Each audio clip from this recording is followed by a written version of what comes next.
Yeah, after 9 years I'm still playing Breath of the Wild. Switch 2 is awesome.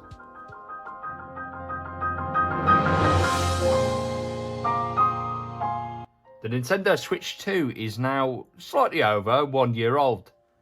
Happy delayed birthday, buddy. I've had my unit since day one.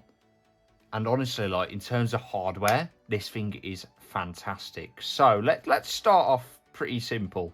Joy-Cons. The Joy-Con 2 are a fantastic upgrade over the originals. The sticks feel a lot more smooth, so around the edges you don't really get like a jagged feeling, which is really nice. Let's turn on some system volume. The buttons are slightly bigger than a Joy-Con one. They're very nice and clicky. On top of that, the connection for them is way better than the Switch one. So on the Switch one, the rail system, obviously over time, was, let's be honest with ourselves, not fantastic. I've had a pair or two break on the rail connection because where you slide the Switch one Joy-Con off, the lock didn't work, so one of them would just fall off. Whereas on this, if I'm not pressing the button on the back, this bad boy, hold on, let's turn you off. He is not going anywhere. So on the back of the Switch too, there's a little kind of release system.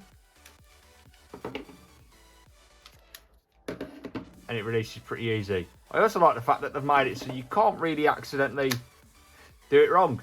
So you do that, but you haven't broken the Switch by putting it on the wrong way around, which is pretty cool. The actual tablet itself is fantastic. So we've got all the I/O you need, power button, volume up and down, an aux jack, you know, the only company making them anymore apparently. Not just one USB-C port, but two. Obviously, you got your game card slot, pretty simple stuff, just slides up and down and clicks back in. The magnets on the side are just so nice to click the Joy-Cons back into. On the back, the kickstand is fantastic, such an improvement over the default Switch 1 kickstand. You have such a range of degree here. You can lie your Switch flat like that, come like that, come like that. On top of that, you've got a micro SD EX port, yeah, SD Express port. It's very important to use the Express cards, not just normal micro SD, because the normal micro SD won't work due to load times. The Joy-Con grip, so this is the charging grip, but it's basically fundamentally the same as the normal grip that comes in the system. It just attaches Joy-Cons the exact same way as the system, but I'll just show you guys real quick. I actually brought this thing to travel with, just because I thought, not long after I got my Switch 2, I was like, you know what? I'll just travel with the Joy-Con and see how I get on. And yeah, the grip is way better than the Switch 1 grip due to the controllers being bigger. Just get a nice whole grip. The only complaint I've really got with the Joy-Con 2, and it's just form factor. These things just don't have any ass at all. Like, you got nothing here. So like when you're playing like this for a little while, especially in handheld mode, my hands go funny, man. And like a first person game like Cyberpunk 2077, I just can't aim properly, which is fine because I'm not sat there grinding the hell out of Cyberpunk in handheld mode. And to be fair, the gyroscope aiming really does help kind of set that off a bit, because you can kind of make wide movements with the control stick and then kind of dial in with the gyroscope. But there's a better control option if you're like me and you absolutely love your games. The Switch 2 Pro controller. This thing is just absolutely a step in the right direction from the Switch 1 Pro controller, keeping these pretty much the same form factor. It's a little bit more condensed. The sticks have the same as the Joy-Con 2, where it's very smooth around the edges. D-pad is a fantastic improvement over the Switch 1. It's not perfect. I don't think we'll really ever get a perfect D-pad again, because if they just went and reverted to the D-pad they used back in the day, like the NES and SNES, people will just complain that it's the same and they're not trying anything new. You go back to something like the GameCube D-pad, people complain because it's genuinely awful. But this is a nice compromise. It's fantastic for 2D games like the new 2D Mario or Shovel Knight games. They're fantastic on this. The triggers, we still don't have, and I forgot to mention this on Joy-Cons, analog triggers, so it's just, you know, all or nothing, which is fine for most games on Nintendo, but it kind of limits you if you were to connect this to a PC or if a dev wants to use it in the future. Other than that, though, you've got, your start and select buttons, capture, home, and the game chat button, which is also on the Switch 2 Joy-Con. This brings up the chat menu, which nobody uses. Rather interestingly, the Switch has Bluetooth audio and stuff, but they've put an audio jack on the Pro Controller too. Not complaining. It's, if you like your wide audio, there you go. And on the back of the Pro Controller 2, you've got two little mappable buttons. So what I like to do is just use this, like, your reload or your sprint buttons in games where, like, X is sprint, like Breath of the Wild. So you can just kind of sprint without having to move your hand away from the camera.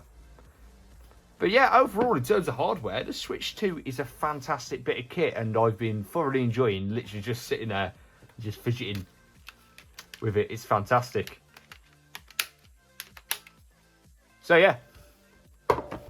Right, so games are the reason you're going to be grabbing the Switch 2, and the Switch 2 is just absolutely loaded right now in games. So while there's not a lot really coming out soon, there's so much of a backlog from games that have released on the Switch 2, games that have Switch 2 versions, or just Switch 1 games. I managed to pick up Shovel Knight Dig on sale for like £5, and I got way more than £5 worth of value out of it when I was travelling, because it's a 2D roguelike platformer. Breath of the Wild, I've been playing this game for like 9 years, as I said in the intro. Switch 2 edition is just a fantastic improvement. Nothing really changes the base game, but just having like improved graphics and stuff is fantastic. Mario Kart World was a fantastic launch title. It's not groundbreaking, but it's just nice to have a different take on a Mario Kart series. Open world isn't for everyone. I don't think it's a long stay for Mario Kart, but I appreciate Nintendo trying something different with the franchise, rather than just giving me the same tracks over and over. Cyberpunk 2077. What a game. On the Switch 2, I'm currently on my second playthrough. I just absolutely love the game. I'm going to throw up some gameplay now. It's so well optimized for the Switch. It's ridiculous. And it really makes me go like, yeah, we can get some fantastic games on this system. Going down a little bit. I don't know if it's actually on this page. I haven't actually played it too much. It came out at an awkward time for me.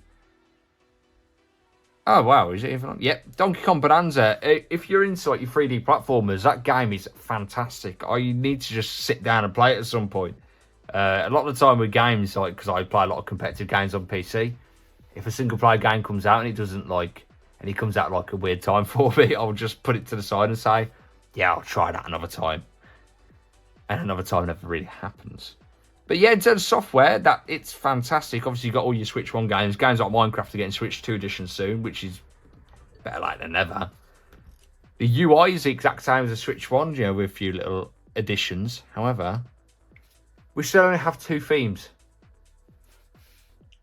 So you can be blind, or you can have a normal theme. I would love for them to do some, like, really cool custom themes like they did back on the 3DS. If you just search like Switch 2 theme concepts, like the fans have just poured so much thought into it. And it's a shame that Nintendo have just kind of gone, we don't care about that. Because, I mean, yeah, you don't really spend a lot of time on the menu, but like having a bit of background music, or like you could have like the background of Breath of the Wild, you could even make it your screenshots. Just let me put a screenshot as a background. Like that. That's all I want. Like that'd just be a cool background. But that's just me rambling, So yeah. So an underrated thing on the Nintendo Switch 2 is the Nintendo Switch software handling option. So in the settings, we can go down to System, go down a little bit, and you've got Nintendo Switch software handling. So I've got this on right now. So this essentially means that when you're in handheld mode on the Switch 2, and you have this on, Switch 1 games will run as if they're docked. So they'll run at their docked resolution, which is normally like 1080p or like 900p resolution. However, some games, which I noticed when I was away, because when I travel with a little external 8-bit do controller just to get a bit more of a feeling. So here we have Shovel Knight Dig, which is a fantastic game. If you like roguelikes and 2D platformers, this is essentially a perfect blend of both. If we load up the game, you see that firstly its Pro Controller is now turned off, and it connects as player 2. This is because the Joy-Cons on the system are now the player 1 controller, This is a bit of a small nitpick for me. But once this loads, because a lot of these games are when you have like a single player only game and you've got a player 2.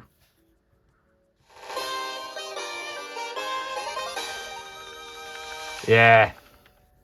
So the solution to this is just taking the Joy-Cons off, turning them off, and having the Pro Controller be the only controller. So what you'd have to do is you have to go into the controller options, change grip order, smash LLR.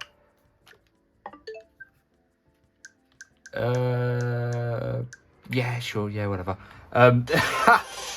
Go into the game, and then you're fine because you're now player 1. And I know it's a little nitpick because it doesn't really take a lot of effort to take the Joy-Cons off. But if you say you're like in the situation I was, or you sat on an airplane, you don't really want to just put these to the side. That's loud. But yeah, otherwise, like games like Pikmin 3 Deluxe look absolutely beautiful. I'm not going to show you right now just because I don't have the cartridge in. But it just genuinely, like, it's such an underrated feature. I played through the entirety of, if I can find it here. Oh my god, I'm blind.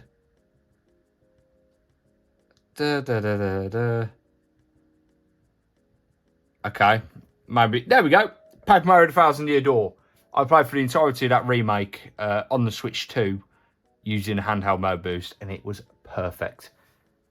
But yeah, that's enough about me rambling about handheld mode. So yeah, that's basically been the year with this Nintendo Switch 2. Let me know down below if you've had a Switch 2, what you think of it after the first year, or if maybe watching this video has made you consider getting one. If you want to see more tech videos like this one, want to see more videos about Nintendo Switch 2, subscribe to the channel. I'll see you guys later.